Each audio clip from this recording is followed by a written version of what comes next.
Assalamualaikum warahmatullahi wabarakatuh. Kembali lagi bersama saya Anidia Kanita Al-Sihab, NIM 1219002. Kali ini saya mendapatkan tugas mata kuliah statistik dan saya akan membahas materi mengenai metode sampling dan estimasi. Pengertian pertama itu populasi. Populasi adalah kumpulan dari semua kumpulan orang-orang, benda-benda, dan ukuran lain yang menjadi objek perhatian atau kumpulan seluruh objek yang menjadi perhatian. Kedua, ada sampel. Sampel adalah suatu bagian dari populasi tertentu yang menjadi perhatian. Sampel terdiri dari dua. Yang pertama ada sampel probabilitas dan sampel non-probabilitas.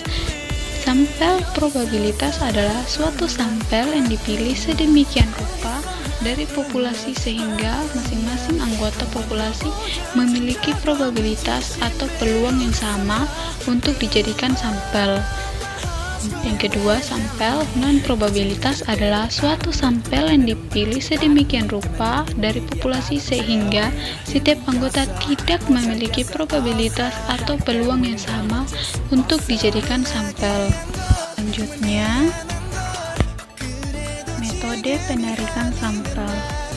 Pertama ada sampel probabilitas. Itu pertama, penarikan sampel acak sederhana. Yang kedua, penarikan sampel acak terstruktur, dan yang ketiga, penarikan sampel cluster. Berikutnya, sampel non-probabilitas. Pertama, penarikan sampel sistematis. Yang kedua, penarikan sampel kuota. Yang ketiga, penarikan sampel acak purposive. Selanjutnya, estimasi. Estimasi seringkali digunakan para pembuat keputusan karena mereka harus membuat keputusan yang rasional tanpa informasi yang memadai dan adanya ketidakpastian yang cukup besar tentang masa depan.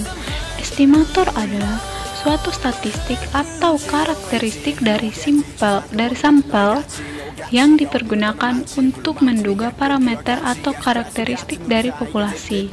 Estimasi adalah nilai statistik yang diamati secara khusus untuk menduga nilai dari parameternya. Misalnya, rata-rata sampel atau X-bar merupakan penduga untuk rata-rata populasi atau mu.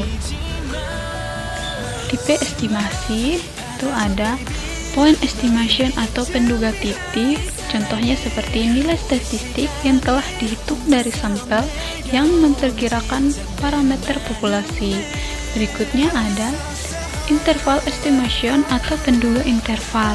Contohnya rentang nilai dihitung berdasarkan informasi dalam sampel bahwa parameter dalam suatu populasi akan berasal dalam kisaran itu dengan tingkat kepercayaan tertentu. Selanjutnya, sifat-sifat penduga. Pertama, tidak bias. Apabila nilai statistik estimator sama dengan nilai parameter populasinya. Kedua, efisien. Bila estimator mempunyai standar error paling kecil dibandingkan estimator lainnya. Tiga, konsisten, yaitu apabila semakin besar ukuran sampel, nilai statistik akan semakin mendekati nilai parameternya. Berikutnya, penduga interval. Ini rumusnya seperti yang sudah sebelumnya kayak minggu lalu. Ini keterangannya. Rumus dan keterangannya sudah ada di sini. Selanjutnya, standar error of sample mean untuk populasi yang tidak terbatas dan untuk populasi yang terbatas. Untuk populasi yang tidak terbatas, rumusnya sudah ini, dan untuk populasi yang terbatas rumusnya ini, dan keterangannya ini. Keterangannya sudah diketahui di sini ya. Selanjutnya Selanjutnya, menyusun interval keyakinan. Interval keyakinan yang pertama, interval keyakinan untuk rata-rata. Yang kedua, interval keyakinan untuk proporsi. Yang ketiga, interval keyakinan selisih rata-rata dan proporsi. Nah, interval keyakinan untuk rata-rata ini dibagi juga, itu distribusi normal dan deviasi populasi diketahui. Kedua, distribusi normal dan standar deviasi populasi tidak diketahui. Dan yang ketiga, distribusi sampling mendekati normal dan standar deviasi populasi tidak diketahui. Nah, untuk interval keyakinan selisih rata-rata dan proporsi ini juga dibagi menjadi interval keyakinan untuk selisih rata-rata dan interval keyakinan untuk selisih proporsi.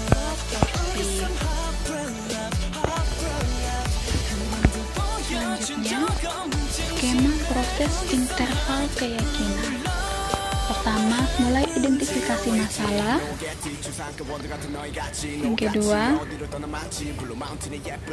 menentukan sampel atau N dalam rata-rata X. Ini dibagi menjadi populasi tidak terbatas, ini dan rumusnya. Menentukan keyakinan C atau alfa, ini.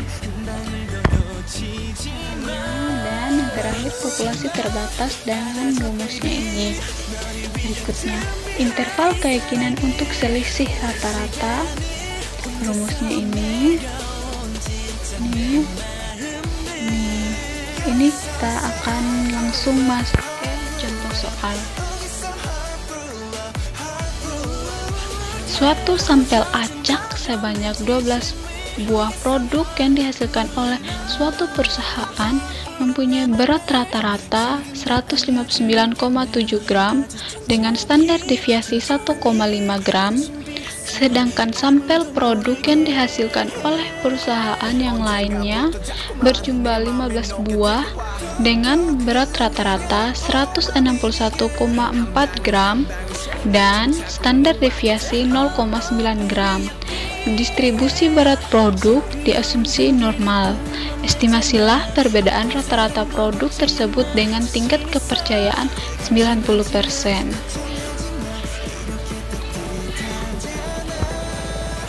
Penyelesaian ini diketahui X bas 1 ini 161,4 dan X bas 2 ini 159,7. Ini untuk X1 nya dan ini untuk X2 nya, dan untuk S 0,9 ini, dan itu untuk S1. S2 nya 1,5 ini, dan N1 nya 15 buah ini, N2 nya 12 buah. Nah, berikutnya X1 dikurangi X2 hasilnya 1,7, dan rumusnya ini. Rumus yang tadi sudah diketahui sebelumnya itu, langsung kita masukkan. S2 ini 0,9 pangkat 2 dibagi N1 15 ditambah 1,5 pangkat 2 dibagi 12 sama dengan 0,9 pangkat 2 ini hasilnya 0,81, 1,5 pangkat 2 ini hasilnya 2,25. Jadi ini dibagi dan mendapatkan hasil 0,054 ditambah 0,1875 hasilnya akar 0,2415, dan akar dari 0,2415 ini hasilnya 0,49. Dan kita langsung ke untuk nilai Z untuk probabilitas itu, ini tadi ya 90% ini itu menjadi 0,90 dibagi 2 yaitu 0,45, dan untuk nilai Z probabilitasnya kita mendapatkan hasil 1,65. Dan kita langsung masuk ke rumusnya yang tadi itu ya. Langsung masukkan X1 kurang X2 itu 1,7 Z-nya 1,65 dan S-nya 0,49. Sebelahnya juga ini minus dan ini plus ya. Langsung dikalikan, ini hasilnya 0,8085. Ini juga sama. Nah, ini hasilnya 0,8915 dan 2,5085. Oh iya, untuk mengetahui ini nilai Z, kita dapat melihat di sini tabel frekuensi normal ya. Di sini tadi 0,49. Nah, kita mencari 0,49 ini di mana?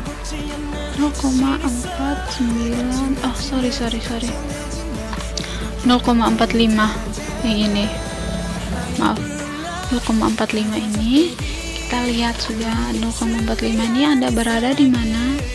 0,45 ini ya. 1,6 ini yang mendekati, hanya beda 5 poin aja di sini. Kalau ini terlalu jauh, jadi ini 0,6 dan 0,05. Jadi kita dapatkan hasil ini. Nah, jadi perbedaan rata-rata produk 12 produk dengan 15 produk perusahaan lainnya, yaitu perbandingannya 0,8915 dan 2,5085. Jadi perbedaan rata-rata dari kedua perusahaan tersebut yaitu 0,8915 dan 2,5085.